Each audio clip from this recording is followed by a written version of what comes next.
know that we keep talking about politics. Yeah. And although we say we're not going to talk about politics. Yes, we're going to give it a rest, but I have got to bring this up. We have got to discuss. I'm in. The so-called Elon Musk Nazi salute. Yeah. What say you? Have you seen it, by the way? Yes. Did you see the actual video? Yeah. Okay. So some people are saying, oh my God, Elon Musk is such a terrible person. He blatantly Nazi saluted during his speech. How could we have voted for such a terrible group of people? And so I said, all right, these pictures in the media look kind of a certain way. I better go and see exactly what happened, not a picture that a news organization showed me. So I went and I watched a video clip of him doing it. And do you want me to start with my take? Go for it. I think people will look for any reason to complain and accuse somebody they don't like of something. And I do not think it was a Nazi salute. What do you think? Do you think it was? The suspense. OMG. So I call this ambush predators, right? Listen, when you lose elections, you don't sit on the sidelines and say, oh, I guess I lost. Like, apparently all you in it for me. Bitch and whine What endlessly. you do is you go in ambush mode where you're waiting for the people you disagree with because I lost and now I'm mad and I'm going to wait for you to screw up and then I'm going to hit you. So those are all the stupid people around us. Okay? Yes. Because here's what engineers do. What I call the Nazi salute is an opener. Okay?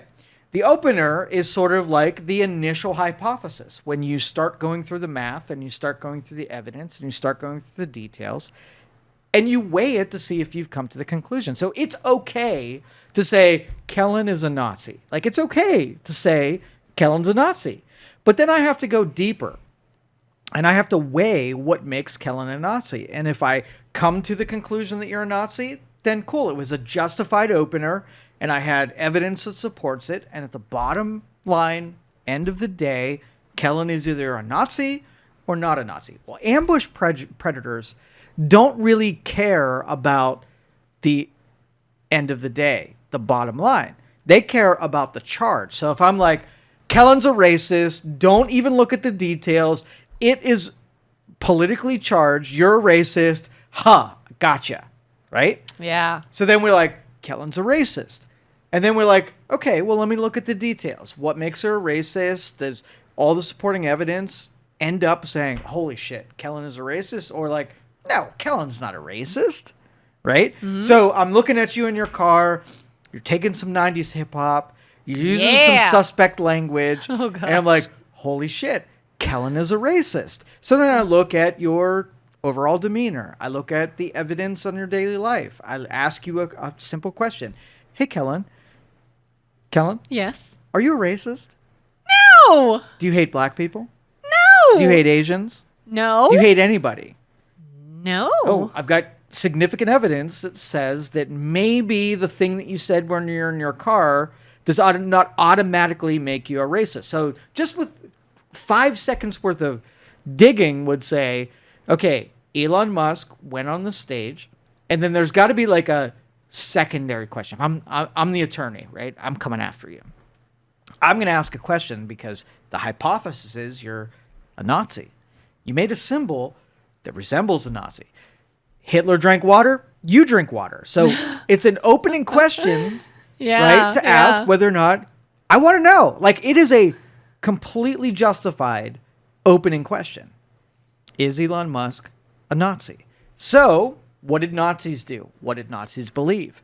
Right? Mm-hmm. If I have supporting evidence to say, let's just say Elon Musk joined like the Nazi party. Like, let's just say he's a member of the Nazi party. Evidence. Yeah. Let's just say that he secretly goes to meetings. Evidence. Let's just say philosophically he lines up with the Nazi party. Let's just say he hates freaking Jews and he says all the time, I hate Jews. total evidence of that he's a Nazi. So I don't mind when the ambush predators come out with a charge. I'm just looking for more like, okay, cool. Continue. Right? What makes him a Nazi? Does he hate Jews? Is he putting people in concentration camps? Does he have philosophical leanings that say that he would high probability of joining the Nazi party even if he hasn't? But it dies on step one. And that's why, like, politically, we're allowed to make these charges at people. They blow up over their head, right? And then everybody's done with it after the charge. The problem is, I play poker, right? When you do that too often, you fuck up the strategy. The goal is that if you've got a strategy that works, I've got pocket pair. When is a pocket? Do you know about poker? Very little. I've got pocket aces. When is a pocket aces most valuable? On the first fucking bet. I don't know what pocket means. So in poker, you get 5 cards that are community cards. You hold 2 of them, right? Okay. The best hand that you can get dealt is pocket aces. But when you look at the scoring card, one pair does not score very well. So as soon as the board comes to life and people can do flushes and people can do straights and people can do 3 of a kinds and 4 of a kinds and whatever, you lose a lot as the hand progresses. So your pocket aces, if you don't pair up another ace or you don't get more off of the board, your aces are most valuable first to act. So what I have to do in poker, if I've got pocket aces, is get you the F out of the hand, because anything that happens beyond the first round improves your hand. So if I can destroy you on the first move, that's my goal with pocket aces. They're good. I probably have better than you because you have a king jack, right? I have pocket aces. I'm better than you right effing now.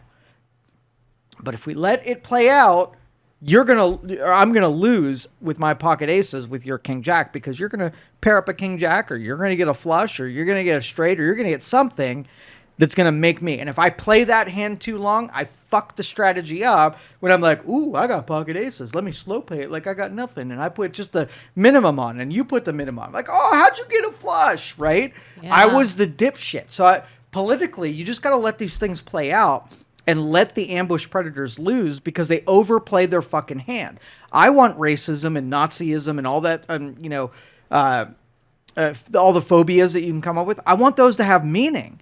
But when you overplay them, you fuck them up for the rest of us. So when there is an actual person that is a Nazi, it's going to be meaningless. Yeah, and I mean, I feel like we were saying that a lot through this whole election, is when someone is so quick to accuse something of that caliber, and then it's repeatedly shown that there's not a lot of basis for it. You know, again, when this accusation first came to light and I started seeing headlines about Elon Musk gave Nazi salute, my first reaction is, oh my gosh, what?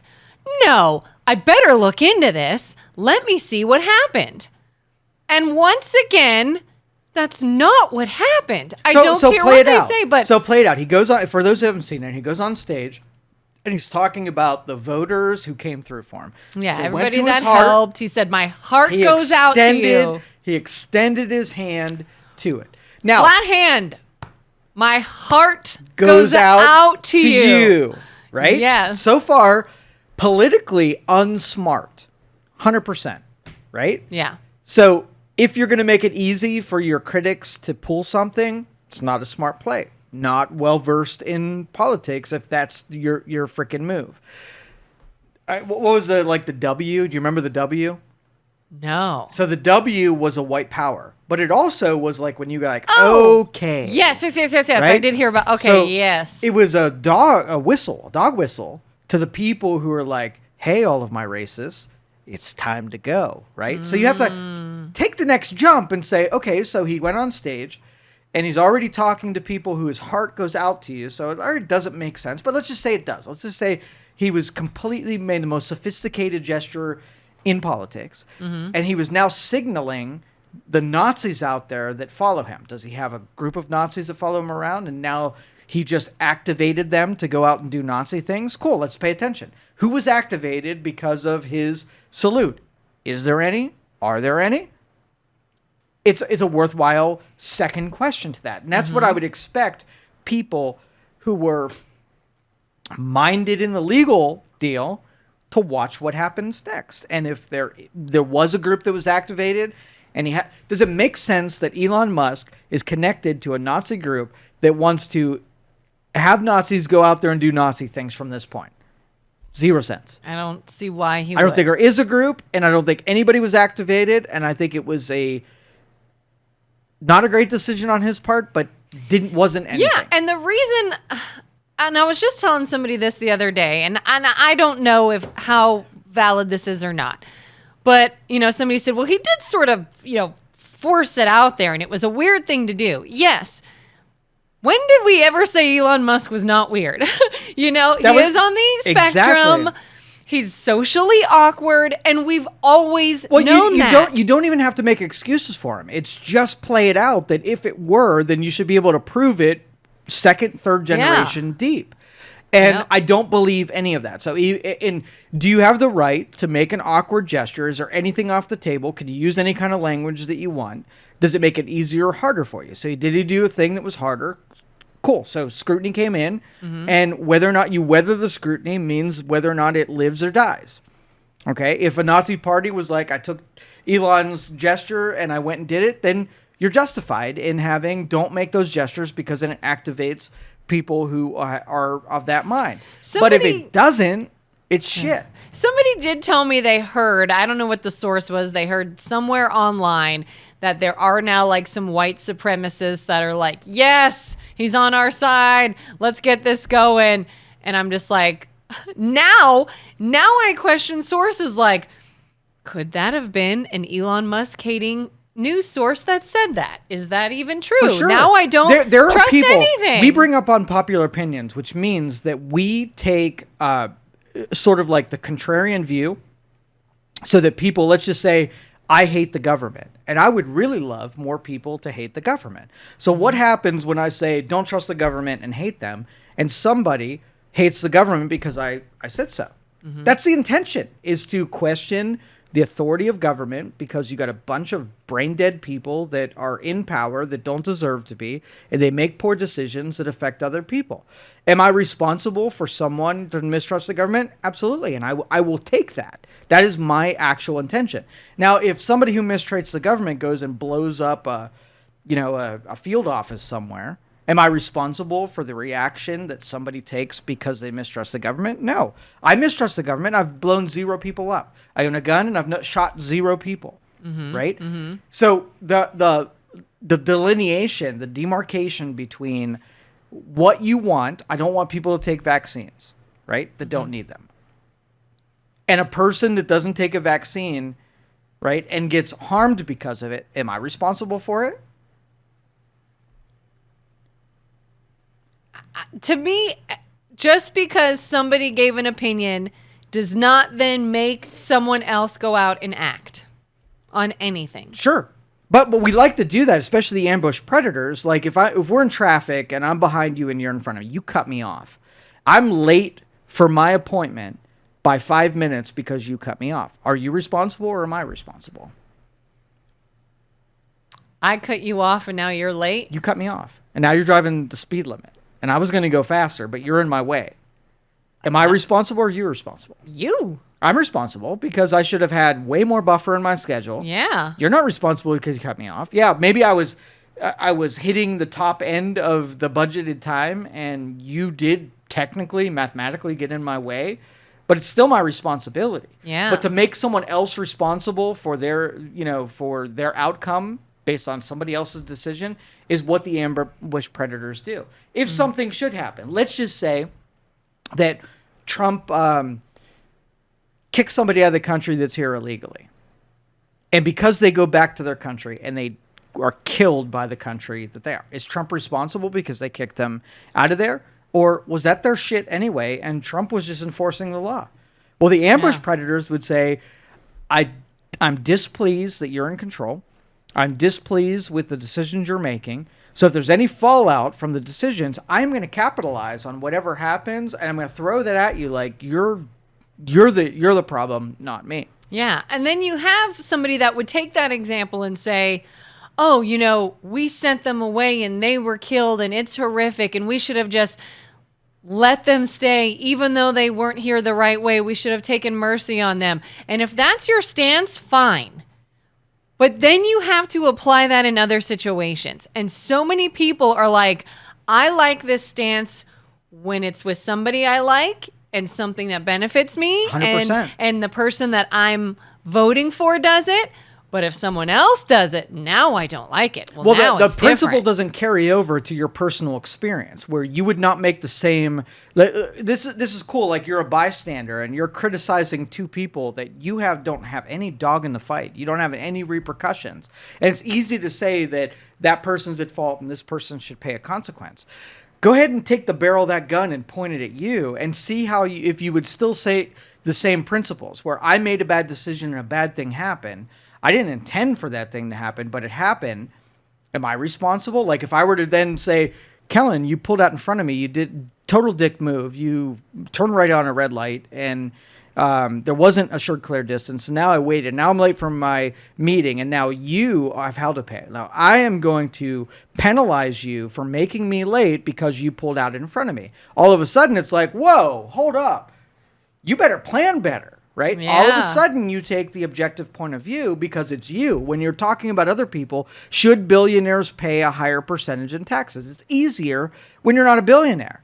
When you're a billionaire and you're looking around saying, oh, shit, like, nobody's going to feel bad for me. There's no pity coming in my direction. Yeah. They're going to be gunning for me because they are taking a position that they don't have a personal dog in the fight. And all of a sudden, they're carrying weight. How dare you carry some weight? I just saw somebody shared a meme on Facebook, and it said something like, your life is not at all different because someone else is rich. Like, you are not affected by somebody else that became But we rich. got all these normies that all of a sudden have an opinion about something that they don't have they are not harmed or they're not benefited at all from having an opinion, but that they are very passionate about that opinion. The excuse me, the weight that's carried is when somebody has a advantage or disadvantage, has an opinion, and you weigh that accordingly. So that if you have what do you drive, Kia? Mm-hmm. All right, so let's just say I don't have a Kia, and I would like all Kia owners, white Kia, any white Kia owner should definitely pay $1,000 more in their license plate tax. That would help with the deficit. You would be a better person if you paid an extra $1,000. I absolutely think that should be law. Now, you would look at me and say, dude, you don't even have a Kia. That costs you $0. How dare you have a voice in something that costs you nothing and there's no benefit in you? Why are you targeting me? Why are you coming at me as a white Kia owner? Do you know what I did to get that Kia? Do you know how hard I worked to get that Kia? Do you know how hard I But still those work? are the normies who have all of this opinion, but there's no cost to them, their opinion whatsoever. Now, if they had a Kia, if you were like, I think all white Kia owners, not white Kia owners. Yeah. Kia owners whose vehicle is white. Yes. If you said it, that would carry some weight because your opinion is like, I know I'm going to be paying a penalty for saying this. I know that it's at my detriment, but I feel strongly the Kia owners definitely need to pay $1,000 more on there, whatever. You would have a plus 10, and the dipshit who owns a Honda has a 0. Their opinion doesn't even matter because they have no dog in that fight. Yep. And this even sort of makes me think then about some of the flack with all these executive orders now that are being signed that I'm hearing people up in arms. And another one that, it sort of sounds like we talk about the no kicking puppies law and how things sound amazing. Trump walked back on the, what's it called? Where you can't, everybody is saying he reversed the decision to not allow discrimination against hiring minorities and women and pregnant people and all this stuff and all this protection. Meritocracy, yeah. And the hires based on race and things like that. No, he just undid all these protections. And I'm like, okay, did he? Let's look into that first. Let's see why. What say you on that? I love the meritocracy. I really do. And I think everything that you did, like I can see the merit in trying something out temporarily. Like, let's just say there was an injustice, right? And I look at it like that was an unfair thing. Let's just say there was an industry that there was an advantage that was given systematically to one race or one ethnicity or one gender, right? And I look at you and say, okay, well, what is the best way to remedy this? And that is to hit fairness, right? Let's just make it so that it's blind. Like, look, if you're a criminal, they don't know your name. They're looking at the merits of the judgment. They don't care if you're a judge or you're a prosecutor or you're just a schmo on the street. It's based on, I'm going to basically put you in jail or give you a warning or give you a fine, and I don't even know who you are, right? That's fairness to me. Now, let's just say there's a bunch of people in that system that are there unfairly, where they were segmented out, they were, targeted, and they're only in that system because of their race, of their ethnicity. So you've got a period of time where, like, hey, there's a bunch of people in this system we need to wean out of there. Everybody, like 6 months from now, it's going to be totally blindness. We're just going to apply the laws to, but we got to root out what's in the system already. So people are ahead of you. Fine, let's give the advantage. So I don't disagree that for a period of time that we write the mathematical features of something, but there's a point where now you're just as racist or you're just as on the other side using criteria that are disadvantaging people unfairly on the other side. So great, pause that button and let's just say it's all based on merit. I don't care who you are. The best person gets the job. Yes. Right? Yeah. Because, I mean, I know someone. I have seen an example. I didn't work there, but I knew someone that was in HR at their company who was in charge of hiring that even told me, this was years ago, we are hiring for a position. I've got all these resumes and I have to hold off because I have to hire a minority. Yeah. I have to. I am required to. And again, just like, well, who would want to do away with the don't kick puppies law? It's a great thing to not kick puppies. And who would want to do away with something against discrimination? What's the virtue in being racist in a hiring practice? Like, what's the virtue in it? You might think you have to do the wrong thing to get to a rightful end, right? But it's still a racist maneuver. Yeah. And, I mean, to me, it's like, if you have all these people, all these applicants for a job, and like you said, you're just hiring based on their skill set, their availability, their background, how good they can do the job. Maybe they've got a lot of experience. Maybe they have all these different things that qualify them for the job. But you have to make your decision based on race, and it has to be any race except one. How is that not discrimination? How is that not doing what you think you're protecting with this order? You know what I mean? Like, again, you like it when it sounds a certain way, but when it affects a different group, that's okay? Like, how do we keep it fair then? If not, it's based on your merit. It's based on the job you do. It's based on how qualified you are. And that is a good end. But okay, let's just say I opened, and this is a real world example, so I got to be delicate on this. So let's just say I opened a company that was Greek bridge painting service. So the people that came out to you, the Greeks are really good at this function, and I'm going to hire all Greeks. So the Italian guy's like, dude, like, I want to work there. I want to. I'm really good at painting bridges. I have a really good skill set in that department. But your brand is, we'll say, the YWCA, right? It's a place that women can go and they can work out and it's free of men, right?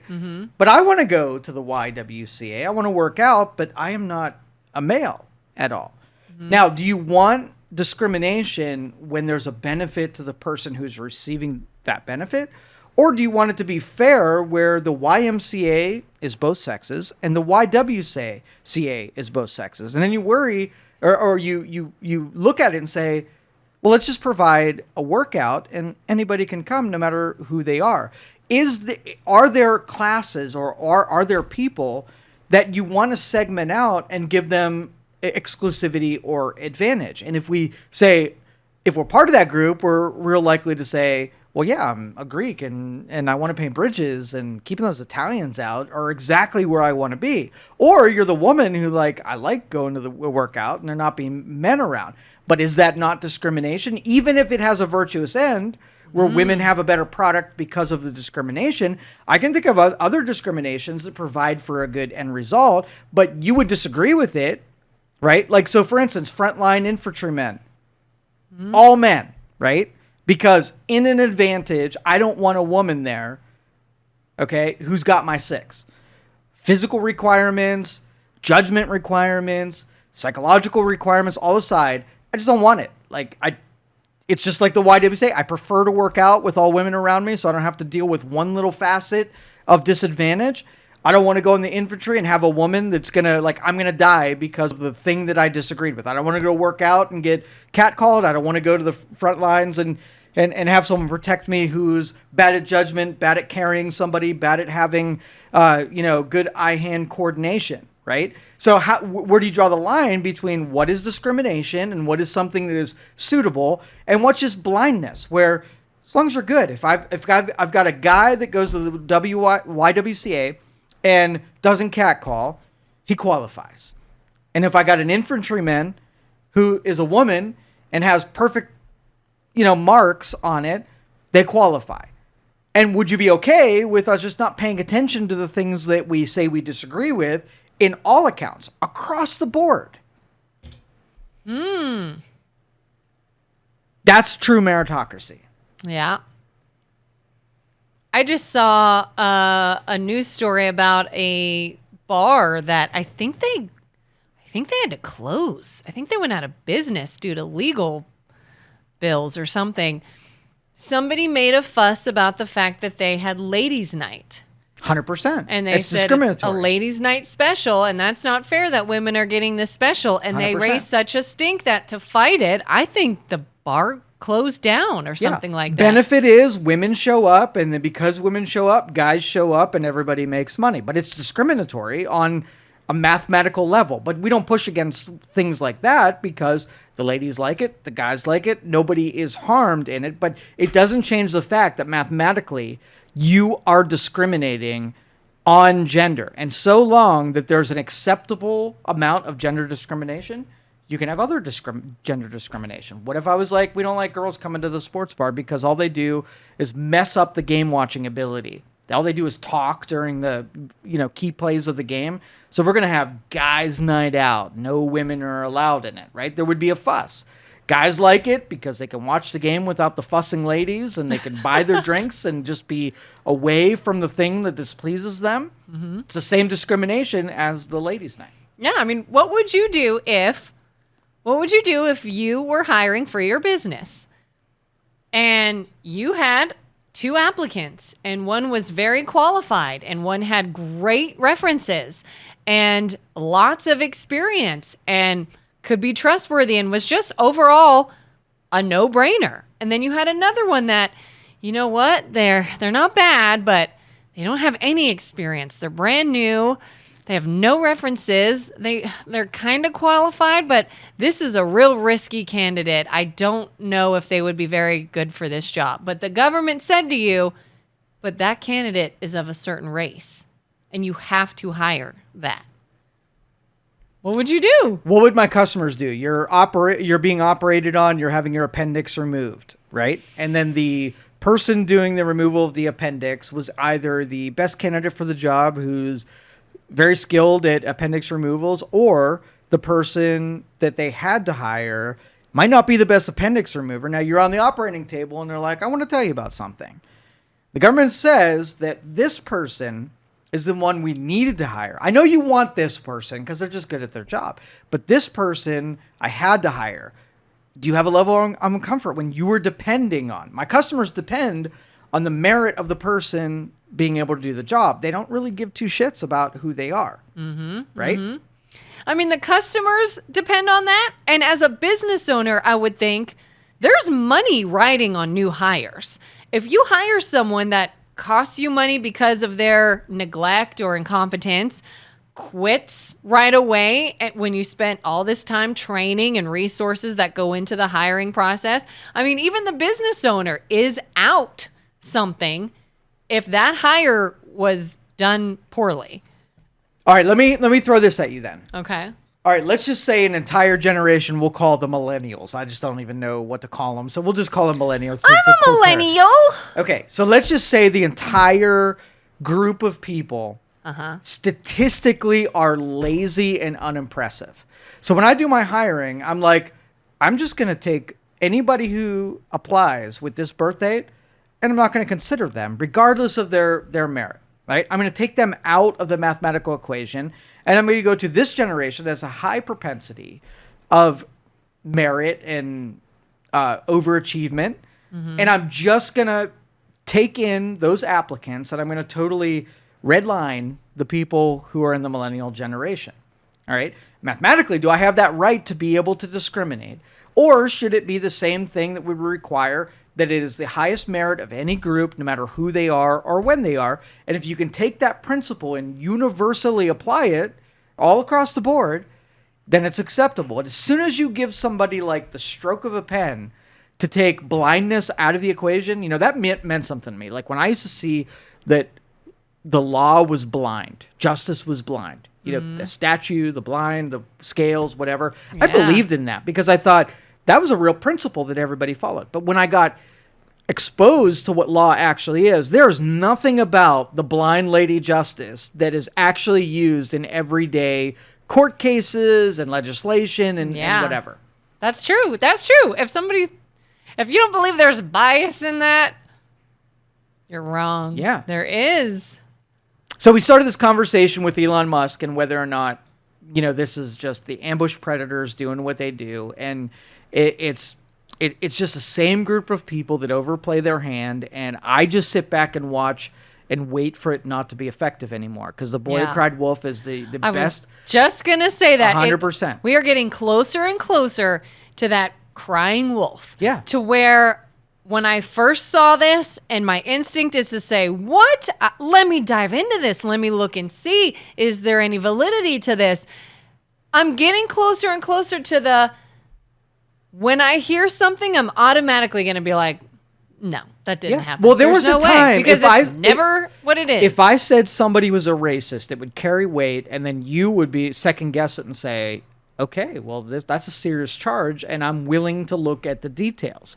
Now, when everybody's a racist, then nobody's a racist, because that's just your go-to. But think about it like when you have that bullet in your gun, and that's an effective weapon, you have to have a good person that's using it and exercises the disciplines of having that weapon to either misuse it or abuse it, or use it appropriately or abuse it. And where we're at now is that we said, okay, we've got a charged word that has some meaning, that destroys some lives. So if I don't like this person, I'm going to take that weapon out of my belt and I'm going to use it. And that only works until you haven't overplayed that hand and made it meaningless. So that is what I'm most scared about, is there will be somebody who needs to be censured, or, you know, the Trump saga. They need to take the legal route to take somebody who was doing something, whatever. And I won't know the difference, because every time you charge somebody inappropriately, it minimizes the gravity of the charge that you throw out there, and that scares the shit out of me. Yeah, I mean, I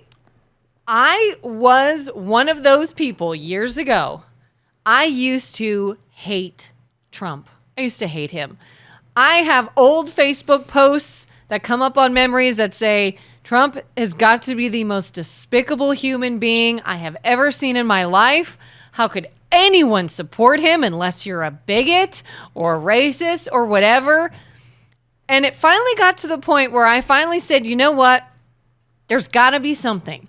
If there are this many people that don't see things the way I do, let me go ahead and see things their way and see why, and try to understand what I'm missing here. Because how can somebody just go along with something that's so blatantly wrong?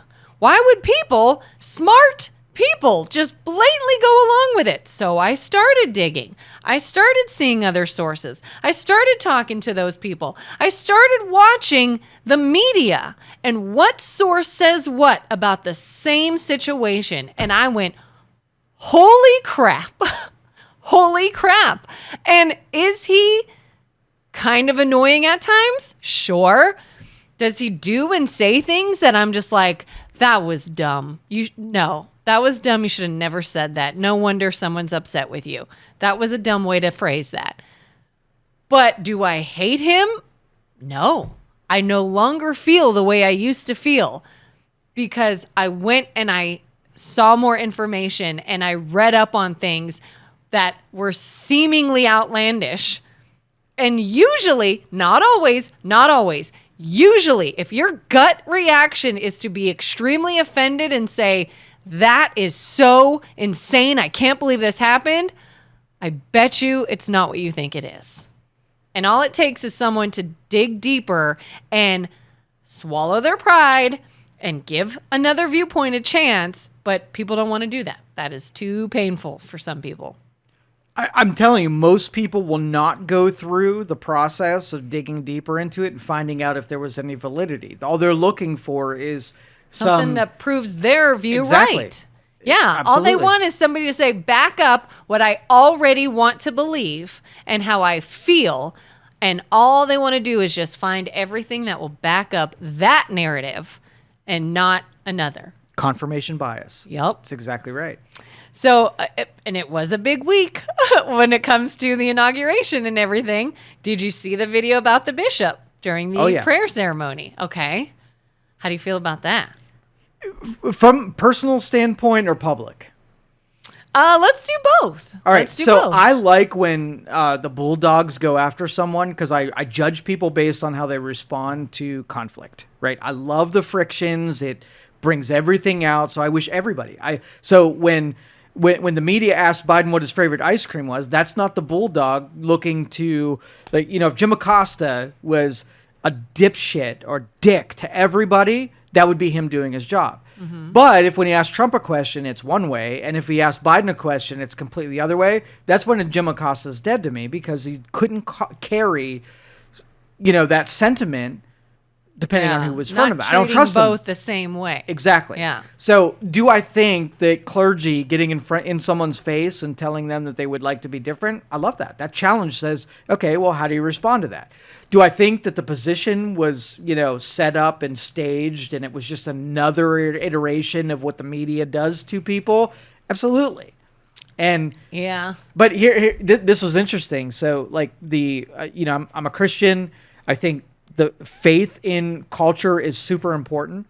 And one of the biggest finger pointings that happen is that if churches go political, they should pay taxes, right? Why should they not pay taxes if they're just used as an arm of politics somewhere, right? Yes. And cool. If you believe that, that's fine.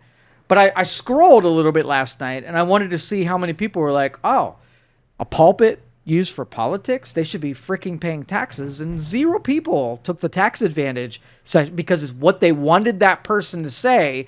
It wasn't a principle that said if you use your pulpit and that was 100% politics.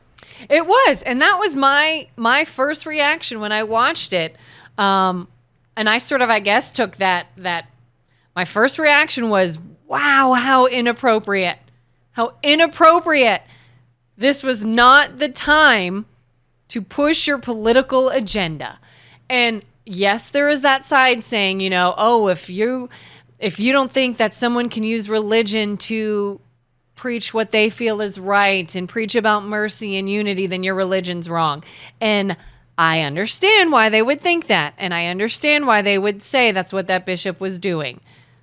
I don't think that's what that bishop was doing. I think that was a political move. I think that was trying to push an agenda in a really out of place situation. When I was watching Vance's reaction, that's how I felt. If I were him, I would be like, are you kidding me right now? But I wouldn't mind it as long as they were 100%, like the last time that they were in front of the pulpit, they picked a different group and pulled the same kind of harshness towards them, it'd be okay. But it was this unidirectional, very small scope. I have an axe to grind, and here's my position. That's why I say it was a setup. Yeah. And so, like, if Jim Acosta was the bulldog and he hit everybody hard, I have no problem with it, because I don't think anybody, especially in public office, should be free from criticism or free from pushback. But you got to be uniform. Yeah. Yeah. And to me, some of the changes I've been seeing lately, I feel like are sort of trying to go in that direction of making things uniform, making things fair, making things even, making things make sense a lot of times. And it's like, depending on what side of the aisle you're sitting on, it's like all they want to do is point out, but this was this great thing. This was the don't kick puppies, and what a terrible person to get rid of that. What a terrible person to do this. What a terrible person. And I so badly want to go up to someone and be like, I get it. I get it when you look at it from that side, how this must look. But when do you say, what is more realistic? A ton of people decided to go in the direction of a truly evil entity for no reason whatsoever, or your view might be a little skewed. Ton of people, or you. Maybe reconsider. Maybe for a second. Okay, so now that you have, I've sort of like peripherally approved that Trump is the right person to do the job right now, there are people that fucking hate the shit out of you because of that perspective. How dare you, when he's taking women's rights away, when he's kicking, single mothers out of the country and they're crying in the streets. You are inhuman for supporting that. And they will direct, and destroying Kelin would not be off of their playbook. For sure. For sure. And anytime I hear people say that, how could you vote for somebody who does this, who does that, who does this, who does that? What's so interesting to me is, I will say, if that is truly what he is doing, I will take a step back. Let me see. That doesn't sound like something I would agree with. I would never want someone to be hurt or face an injustice or any of these things. But I don't see that when I look into what he's doing. I don't see what you're saying. I would obviously never just blatantly be a terrible person. And what's even more interesting is when I have reached out to people that were really up in arms about certain topics, and I very respectfully said, would you show me your sources? Would you show me what you're looking at? I'd love to know more and why you feel so strongly on this. I get berated. I get anger. Maybe I'll get a source, and that source is so obviously biased. So obviously biased that I'm like, if this is your source, you're never going to listen to anything I have to say if that's what you're going off of. And it gets to the point where it's like, gee, funny, you want change and you want unity and you want people to have mercy on others and you want people to be considerate of others, but you will not offer that grace to anyone else unless they blindly follow you. And I think I got so sick of that. I used to be very neutral. I used to stay out of it, and I'll just do my own research and believe what I want to believe, and I'll keep my opinions to myself. And a lot of times I will. But sometimes I am like, holy crap, you are the ones attacking people when you claim you're being attacked. Sick of that. But even really smart people, there's a guy that he's local in the area. He's politically involved, and he's a really smart person. And I look up to smart people because they have the ability to do good things and contribute in a way. But when they get jaded by politics, it's almost like all the smart falls out of them and they get stupid. So let me give you this concoction, right? Mm-hmm. So I went to the Debt Clock website the other day. You familiar with it? I don't think so. It's like debtclock.org or something like that. And it basically tells how much money is being spent by the government, how much in debt, what their budgets are like, and it has this increasing. Let me bring it up, and so you can kind of. It's interesting too when you say all the smart falls out of them. I don't even see it so much as smarts as it's bias. so much bias that they're unwilling Well, to let go I'm going of. to set you up for this. All right. So debt clock is basically an accumulation Wow. of where we're at. So right now we're at $36 trillion in U.S. debt. Dang. Spending for this year actual is $7,167,000, right? And then this new addition, Look at all these numbers moving. Holy cow. this number here is Doge. Okay, Doge is the department that Elon Musk is running to add efficiency and cut out spending. So Okay. Trump signed a bunch of executive orders. They've saved $15 billion in government expenses, and that's a way of That's what they've saved in 4 days of being there. Their goal is to get to $2 trillion. So they are looking to add $15 billion to $2 trillion in 2 years from now. Okay, so far so good. Okay. So I published this clock, and I said, look, Doge, and it was at 7 the day that I posted it. Wow. And one of these smart people said, that's not savings. That's what Doge has cost taxpayers, right? And when somebody raises that, I'm like, oh, it doesn't specifically say that that's supposed to be a negative or a positive number. I said, are you sure? Right? Because I want to know too, if that's added expense where they bought buildings and they added department heads and they put legislation down, and maybe the upfront cost was $15 billion to get started with Doge, I could see that, but I just need details. Is that a cost savings or is that an expense? And this person was adamant that they added $8 billion new to the budget by having Doge, and they wanted that to be true, right? Yeah. But I was like, my only question was, do you know that to be true, and do you have a source for that? Where were you getting that from? And they were like, if you went to high school civics class, you would understand. If you had any common sense, you would understand that added to the expense. And I'm like, okay. So now when we get into the future and that clock was actually the expense savings, right? The budget savings. Doesn't it do you, say that? Do you think that douchebag is going to come back and apologize and say, oh, you know what? I had that completely wrong. And that was cost savings. Even though I disagree with, I hated the fact that they started saving money. Right? I'm sorry. I question your integrity. Unlikely. Question your integrity. Called you common sense. Didn't even go to high school kind of things. I'm so sorry for that. Not going to happen. Don't bank on that. It even says the real-time savings objective from reducing government waste, fraud, and abuse in federal government agencies. That's interesting. And so that's what you're contending. You have people like you and I who are reasonable, are just looking for detail. So if somebody would have supplied you with a unbiased source where you are wrong, you would say, oh, I'm wrong. Okay. New information, whatever. But the ambush predators, they will not accept anything except for what that they've put in their brain in the beginning. Mm-hmm. Doge is a farce, and it's going to cost money, and it's whatever. So no matter what they see in real life, they have to dispel it and call you an idiot for having believed something that you can see. And I'm not 100% sure of the Doge clock on debt, the debt clock thing.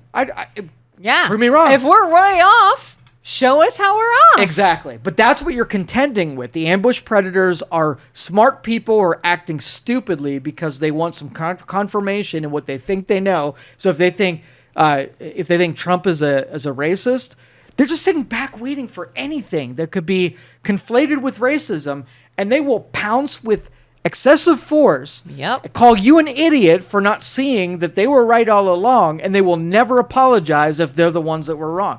That's what you're contending with. Oh, for sure. For sure. I mean, I remember when I questioned something on Facebook, and I asked that person, I said, hey, could you maybe enlighten me a little more? Could you talk to me about why you feel this way? Do you have any sources? I can't believe you haven't done the research. It's too late now. Google it yourself, jerkwad. I was like, I did, which is why I disagree with you. I'm asking you, do you think I missed something? I'm open to hearing it if you believe so. And they won't tell you what. They don't have anything to show you. It's just anger and frustration. And I'm like, okay, so no, you don't have any. Here's what they need to do on all social media. So AI can do this right. You should then be able to take their person and add a note to who they are, what they are, and let AI be able to weigh those people accordingly. So if they are unreasonable and they're completely biased. That way, when people like me come across those same people, you've already noted that they're a biased source. And no matter what they say, I'll look at it and say, oh, well, Kelin, someone who I trust, marked them as someone who's unreasonable. So I'm going to take their exposure to me and go way down. So maybe I only see 1 of 10 of their posts. And it takes people who are stupid and minimizes them in the right and proper way. Right? It doesn't do that across the board. So if I'm like, I don't like what you're saying, so I'm going to note you that Kellen's a jerkwad because I disagree with you, but there's no authority between you and I. Like, you're not somebody who I feel like I trust as being someone who's open and reasonable.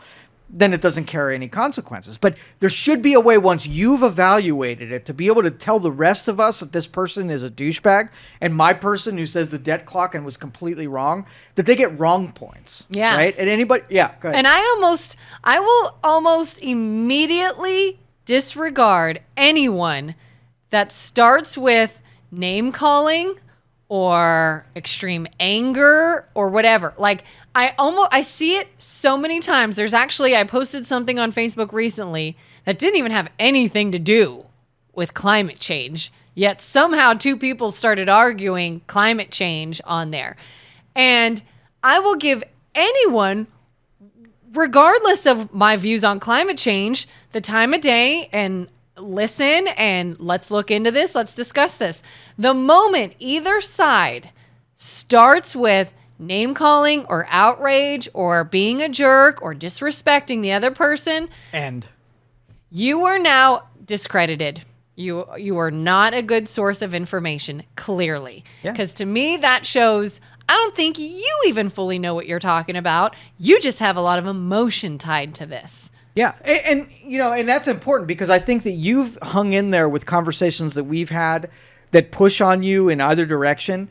And you're reasonable enough to hear out the argument and then decide for yourself. My job is not to make you feel differently. My job is to tell you everything I know, and maybe 90% of it's right and 10% of it's shit that I read that was horseshit, but at least I'll be honest about it, right? If you have a counterpoint that takes something, like if we did the debt clock and you're like, well, no, I looked into it. The mathematics are that they had to add a bunch of stuff to it. I'm like, oh, okay, well, that makes sense. I expected that. But if I'm in a delusional space that I have to prove my point. So is there such thing as climate change? Yes.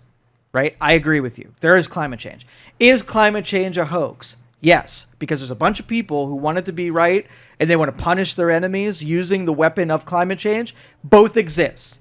So the people who just say scientifically this thing exists and the next step is what we do about it is reasonable and unbiased versus the people who want there to be a villain and I want to hit them over the head with the climate change axe, right? I know who I'm talking to when I'm in front of them. So those people who are like, oh, you didn't go to school. You don't know about carbon monoxide, right? Those people. Yeah. It's carbon dioxide. I know that, dipshit. Those people who you're arguing with, is it worthwhile to type another sentence when they already knew what they were going to say in that ambush position? And both sides. Like, I'm saying the people who are, I don't want to ever take a vaccine because vaccines are the devil's blood, right? No. And the people who are like, vaccines, they're awesome and they cure everything. Those people are both dipshits as far as I'm concerned. Yeah. Right? Yeah. I mean, it's even when we were having the whole vaccine fight back in 2020, even then, how much of an extreme are you listening to? When I heard somebody say, I choose to not get a vaccine because I've not seen a lot of research on it. Maybe they choose not to get it because they are concerned about some already occurring health issues they have. Reasonable. I'm like, got it. The moment I heard it's government mind control and they're putting chips in our body to track us, I went, unreasonable. Red flag. Yep. Red flag. Now we have a problem, and unless you really show me some unbiased data that you believe that, this is going to die here's what the anti-vaccine people were able to do. Think about it this way. We were able to use, I being one of them, was use critical thinking skills to come to a decision with impure data and even a bias in that data, and willingly and objectively being able to demote that information, right? So for instance, like if we said you have a headache and I have a Tylenol, I'm pretty certain that if you take my Tylenol, that your headache will go away because you're typical, right? No fallout. I'm pretty sure that you would not die because of the Tylenol I gave you. It might not be good on your liver. It might be not something that your body essentially needs, but here's your Tylenol. I'm pretty certain you'd be okay. But if I was like, I am going to give Tylenol to every single person, and they have to take it if they want to participate. I'm thinking, even though I know Tylenol is relatively safe, I know that there are people that are not good candidates for Tylenol.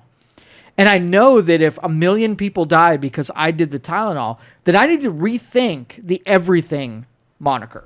Mm-hmm. And it's just a matter of numbers. So if you give a vaccine to everybody, I'm like, okay, my first question would be, if you had the headache and you could survive it, would you take a risk of taking the Tylenol and not surviving it? So you have these two groups, the people who need the thing and it would make it better, and you have the take the thing and you will absolutely die. Is there a way to take the group that would absolutely be a good candidate for death if I gave them the frickin' Tylenol and just say, it's a good risk, right? Mm-hmm. That you not take the Tylenol because you're in that group. Or if you're not even in a group that will have any of the benefits from it, but I'm going to sling you into the risk group, right? Yeah. You might die and you might not have any risk. Do you still want to do it?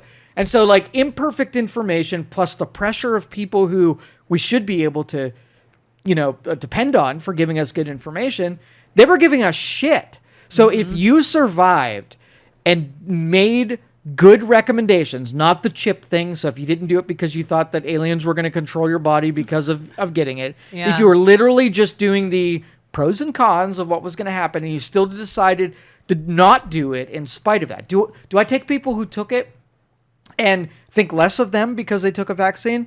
Absolutely fucking not.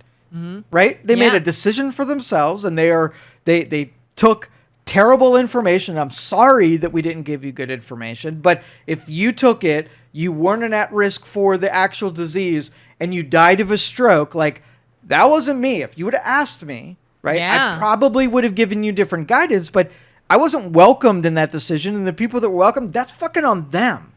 Yeah. Fauci and, HHIS, they are responsible for taking that stupid mathematical play. Yeah, I mean, it got so crazy, and I'll say I took the vaccine. I never got a booster. I didn't do any follow-ups. I took the original vaccine, the 2 shots, because at the time, I didn't know a whole lot. I was hoping to trust people that know more and people that I saw were smarter than me. I knew that I was a healthy person. I knew I didn't have really a lot of risk either way. And I felt safe enough that I said, all right, I feel safe enough either way. I'm going to go ahead and do this. And let's hope that it turns out. And knock on wood, luckily, I have been fine. But I have a very good friend of mine that does have long-lasting health issues, has RA, among other things, and was told, this may not be a good thing for you to take. We really don't know how this would affect your health problems. I don't know if you should take this or not. But the government told her, take it or you lose your job. Yep. And she had to, or she would lose years and years at a job that is her livelihood, that she supports herself on, that she has seniority in. It was lose your job or inject this drug into your body now. And I went, holy crap. Why are we not questioning that? That to me was the biggest, that was the biggest red flag. Is in what world, other than like a sci-fi movie, does the government make you take an injection or lose your job? Okay, so let's devil's advocate there. Let's just say the people were in power. The data that they saw said that 300 million people would die. So they had to pull the lever, right, to say, I got to protect 300 million people from actually dying. If we lose 1 million people or we lose 10 million people for doing it, 300 is a worse number than 10 million. Let's do that. Now, if you're one of the 10 million that died because you did it, they protected the larger frickin' group. If it were that, I would halfway hear the argument, because that was basically the same thing that the military uses as strategy. Right? We lose 1 million soldiers to take out a despot who would kill 10 million soldiers.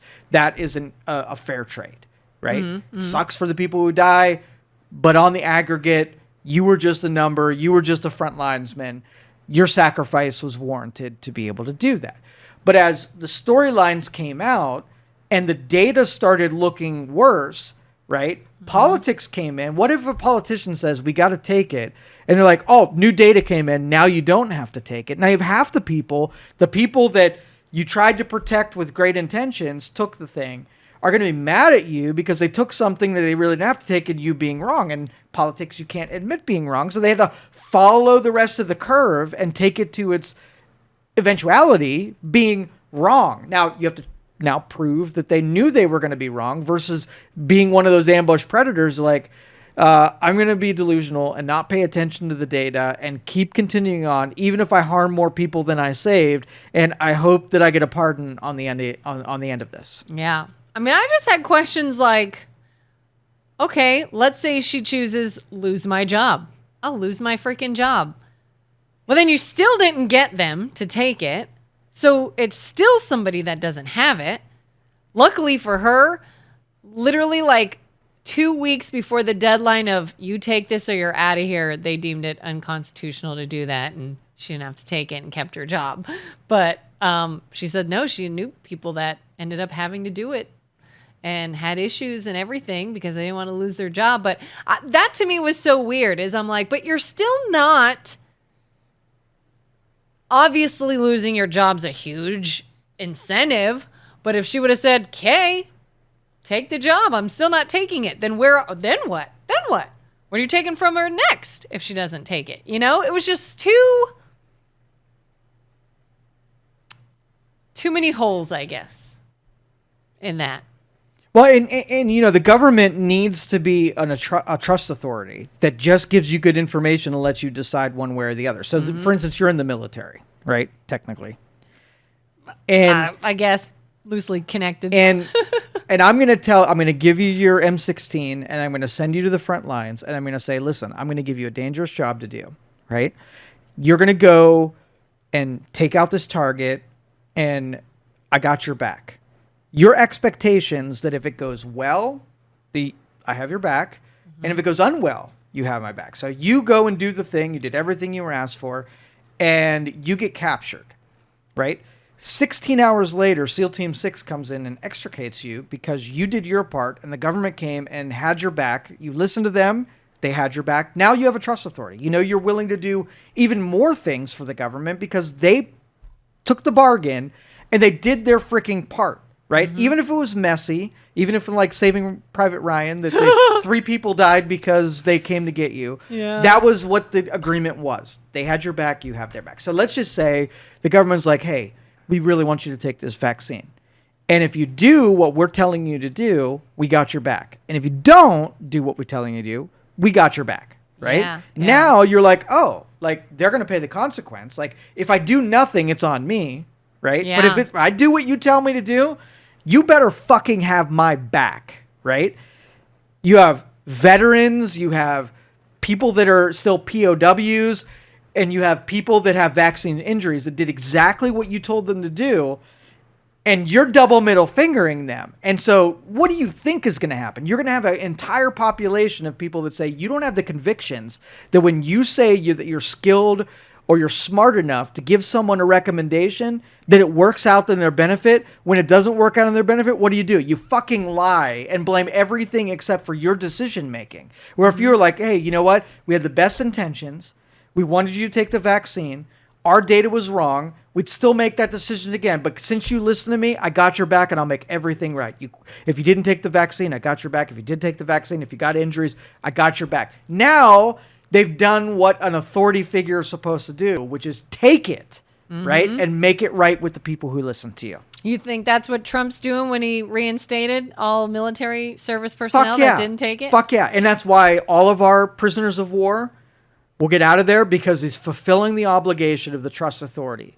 You cannot have people sign up for the military and know that if it goes well, you're cool. But if it doesn't go well, we're going to be like, you're fucked. That's why I used to love it when my husband was active duty a couple times. There was a threat of a government shutdown. And that meant no paychecks for our military. You still have to go to work. You still have to go overseas. You're still getting shot at, and you might die without a paycheck. And I went, what? Yeah, that's not a trust authority. No. Okay. So let's just say you go to the ballot box and you approve a ballot measure for funding schools. And you're like, I don't want to up my taxes this time. I want you to deal with the stuff that you have. So what the school district does is they're like, fuck you for not giving me more money. I am going to cut busing, right? Of all of the expenses for your budget shortfall, I'm going to pick the one that fucks you over the biggest.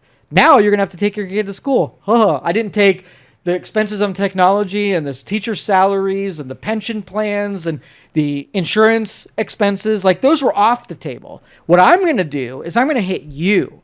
So when they say government shutdowns and they take the one that's going to piss you off the most, that's a middle finger that's saying, oh, you didn't do what we said we were going to do? We are going to take the people that get fucked over the most. We're not going to take the wasted expenses. We're a building that we're going to sell it to Germany because we couldn't handle ourselves fiscally. Yeah. We're going to shut the government down by not sending a military checks like I used you as a pawn to get politically what I wanted by putting pressure on something you're going to be displeased about. Call your senators and say, approve the budget. And the empty building that I didn't sell to Germany is going to sit there hemorrhaging money, and the threat of your paycheck was good enough to get the budget passed. Yeah. That's politics, and why I say it's fucking evil, right? And those people need power taken away from them because they're bad decision makers. They have ill intent, and they maneuver the most vile things to get their way. They're terrible people. Like, they're very. So if you said Donald Trump was a vile person, I would say, is he a politician? Yes. Okay, yes, he's probably vile. Just like every other fucking vile. Either you have vile people who are good at seeming like they're virtuous, or you have vile people who are all vile. And I think that most of them, 99% of politicians, are all vile because they have to be effective in the government machine. So my libertarianism, shrink government down, because then you give less feed to the vile people to do more vile things to other people and perpetrate against them. Yeah, and one of the biggest things we do as Americans that I think is probably one of the dumbest things we do is we fight each other over the vile people. And it's like, who's the least vile? Who's the least evil? Who might not screw us over as much? And instead of doing anything to fight for a way to have policies in place that make sense, that try to keep that power at bay, we'll totally disregard that and argue all day long about if you believe climate change is a hoax or not, or if you think your rights are getting taken away, or if you think this and that, and we'll fight each other instead of the powers that be. Well, what I look forward to with artificial intelligence, I'm going to make liberals' heads explode right now. What if, knowing everything you know about Donald Trump, is that you know all of his foibles? Like, you know every negative thing about him because he's been in the public life, and you know everything. And there's some bad stuff mixed in there. He is not the example of good living and good personality and good decision making, right? There's a lot of stuff. Mm-hmm. But what if we took everybody else who was alongside them that we don't know any of their foibles, where they have successfully hidden those, and contrast them? What if Donald Trump is the most virtuous person in government when you out all of the other people and are able to see every single thing that they've done? What if you take somebody who you think is, like, for instance, Biden? I think Biden's, totally corrupt. No. Totally corrupt. And let's just say, let's magnify, let's take a scope to everything that he's done and put it alongside Donald Trump. Right? Yeah. Now, what if, on a volume level, Donald Trump is a vile person at a volume level of 10, and Joe Biden is a corrupt, vile person at a volume of 100. It means that I don't believe that anybody is not vile there, with few exception, but he's the least vile person. So if Donald Trump ends up being as much as he's characterized as the devil incarnate, if he's the least vile person, where he can put up the Epstein list and not be on it, or he could take a corruption findings and not be on it. So he's a philanderer, so he's brash, so communication-wise he's terrible, he's egocentric and egotistic. What if that's the worst of him? Yeah. Yeah. And what's worse to you, that or the quiet? Exactly. The people are getting away with it. The people who are getting their foibles like paid for. I kept waiting for all these people I see online that want to jump all over everything Trump or Elon Musk or anyone in that side does to say, why, I wonder, would Biden sign all these pardons for his family minutes before? Dig through it. Dig through it. Let's get both sides. Let's be nice and unbiased. Yeah, like I just kept waiting. And I mean, I don't know much about Biden's siblings and their spouses, but would someone not say to themselves, wow, that's kind of interesting and maybe a red flag that all these pardons were suddenly signed when someone else was coming into power? And I have yet to hear anyone on that side question that. Have you questioned it? Have you looked into it? Okay. Oh, thank you. All right. It's what belief tent you are in. Okay. Do you think on an everyday occurrence that if somebody took aim at any person in politics, they could charge them with some kind of crime where they operated outside of the letter of the law? Say that again. So you take anybody that's in politics, congressmen, senators, president, cabinet, the whole thing. And if you just took them, had AI look at everything that they did, do you think in a given year that there would be something that they did that could be a chargeable thing? Now, I guess first question is, do you think that our legal system only charges people for crimes that are authentic? Do you think nobody goes to jail for things they didn't do and everybody goes to jail 100% warranted? No. Okay, so that's first, is that we don't necessarily have a trust that if I didn't say, I don't like Kelin and I had some kind of authority to investigate you, that I could dig something up, make it stick enough, right? Get creative with it and charge you with something and then you go to jail, right? You think that would be a possibility. So sure. That's first. Second thing would be if then I don't like Hunter Biden or Gail Biden or Toby Biden or any of the Biden, and I don't like you, that I could just, if you got creative with me and you tried to put me in prison using those creative means, that I couldn't use the exact same means that you exhibited and do the same thing to your family, either putting them through years worth of litigation or maybe end result that they end up going to jail. And all I have to do is stroke a pen and cause that to go away completely. Seems like that's, you know, that he was going to be gunning for you. You know that our legal system doesn't put just guilty people in jail. They put some honest things. Even if it's just questionable. Even if it's questionable, right? Yeah. And so I would write a pardon if I knew that that was the landscape that I set up, where I was like, I don't Trump and I'm going to keep him out of office and I'm going to use the Department of Justice to take aim at him. I better cushion my own family because that shit's coming right at me as soon as the tide turns. So if are you familiar with the filibuster? Little bit. Okay, so basically what happens is when the minority party is either in the Senate or the House, if the opposition party, the majority party, starts ramming something down that they don't agree with, the filibuster is a way to, you know, they've had it where they took War and Peace and they read War and Peace for days. Right? And it takes 2/3 of the legislature to shut down the reading of War and Peace. And then it's acknowledged that you are delaying the vote. You're never going to get to the vote because I'm going to just keep reading War and Peace, and you don't have 2/3 of the people. So let's just say there's in the House there's a 50-seat majority differentiation between majority and minority. Well, you don't have 2/3 of the House to do a cloture vote to shut down debate, which then you can stop reading War and Peace. So you'll read it forever. So once the filibuster is hit, you're done. You're never getting to a vote. Yeah. Right? Yeah. And so the Democrats were voting against, they were in the majority. So they voted against to kill the filibuster because these Republicans were just War and Peacing us all over the place. Never once thinking that they would be in the minority and the filibuster would be a tool that they needed to use so that, Obamacare didn't get put on them when they disagreed with it. So if anything gets to the level where it's radioactive enough that a filibuster is necessary, either you have that tool or you don't have that tool. Well, Democrats are like, well, we're in the majority and this is an inconvenience. These Republicans are just filibustering us.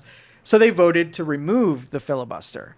So which means that in the future, if you ever use the filibuster, you're in conflict with a principle that when it benefited you, you were against it. And now that you need it, you're totally for it.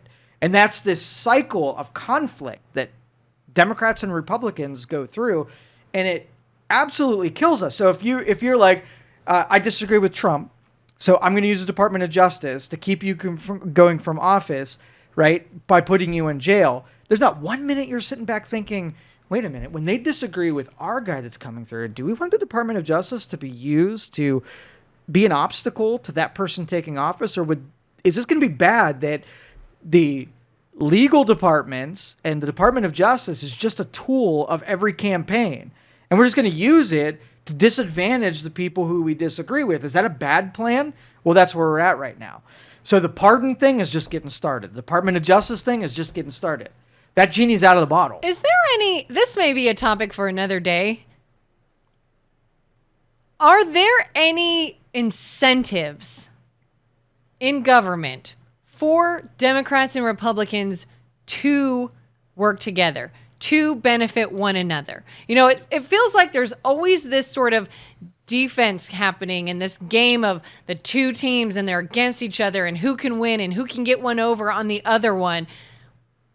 What incentives do they have to not be that way? Well, there used to be an incentive. We haven't seen this for quite a while. So let's just say the Republicans have a budget, right?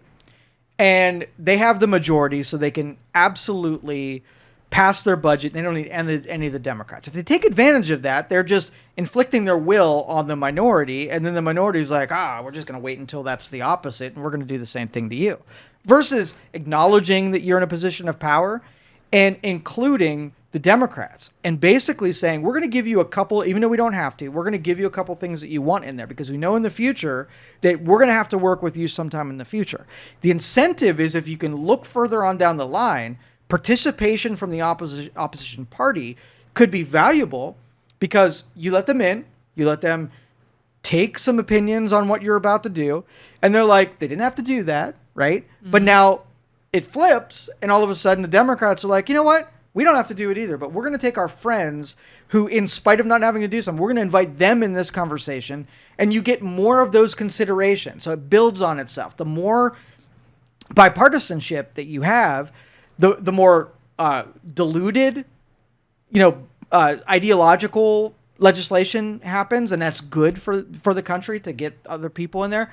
But now it's just team versus team. We got the advantage, and we're going to structure our campaign so we get even a bigger advantage. We're going to keep you out, and you're going to scream loud, and you're going to use the Department of Justice against us rather than the floor of the House and negotiating and making concessions. That's the only incentive. Cooperation, and that's not part of today. Definitely not. Parting words, anything like politics suck. Listen, for as much as we say we do not want to talk politics during the Unpopular Opinions, we spend an awful lot of time talking about freaking politics. Because, and what other topic will you find unpopular opinions if not Politics. Fine. We'll find ourselves here, but we'll try to pepper in some non-political things. Deal? Yeah. Deal.